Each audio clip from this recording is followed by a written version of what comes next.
Sige po, akit na lang po mga sir dito. Dito lang po, akit na lang po rito yung mga tatanggap sa ating Panginoon.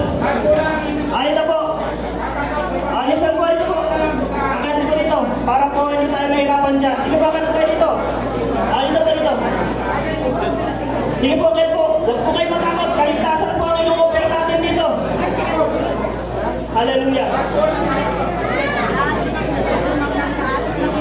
Sige mga kapatid, akit po rito. Asan po yung mga nagtaas na kamay kanina? Dito po, dito. Dito po ang daan. Sige po. Ayan. Dito po. Akit po, sige po. Akit po. Mga bisita namin, mamaya na kayo pares. Kakausapin pa namin kayo. Hallelujah.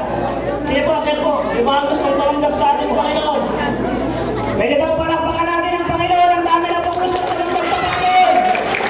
Hallelujah. Listen. Sige po, akit po. Yung mga gustong tumanggap, sige po. Magandang buhay po ang ino-offer ng Panginoon. Hindi niyo po mapipilito kung saan. Hindi po kami nagtatangin ng tao. Again, yung mga bisita namin, pwede po magpunta ulit dito sa harapan. Dito po, mga bisita. Lumuwag na po tayo. Dito po. Sige po, kakausapin po namin kayo. Mga bisita po namin, dito po. Ayan, dito. Ayan, sige pa. Saan yung mga bisita natin?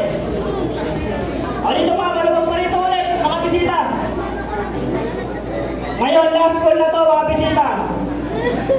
Ito. Again, kami po yung tumatangkiling na ng buhay na binigay ng Panginoon. Kami po yung tapos ng dumaan sa pagdurusa na binigay sa amin ng mundo. Kami po yung nagtatamasa na ng buhay na mayroong Panginoon na kinikilala. Hindi ko po alam kung anong buhay ang meron kayo sa mga tahanan nyo. Hindi ko alam kung anong problema ang meron kayo. Pero alam ko na yung Panginoon na nagligtas sa akin, yun din yung Panginoon na magliligtas sa inyo ngayon. Hallelujah. Now listen. Tatapusin ko ito sa isang maikling kwento, mga kapatid. Last na to. Ito isang maikling kwento lang.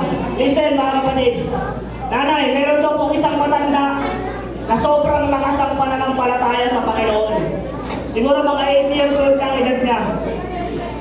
Now, yung matandang malakas ang pananampalataya sa Panginoon, sa lugar nila, laging bumabaha. Kapag umulan doon, bumabaha agad. Nagkataon, mga kapatid, mga bisita namin, na sa lugar nila, umulan ng malakas at bumaha. Isang oras ang makalipas, tumaas na ang tubig. Umabot na po sa hanggang dibdib ang tubig. Ngayon, mga kapatid, nagpadala ng rescuer ang barangay. Truck na malaki. Sabi ng rescuer, "Nay, sakay ka na sa akin.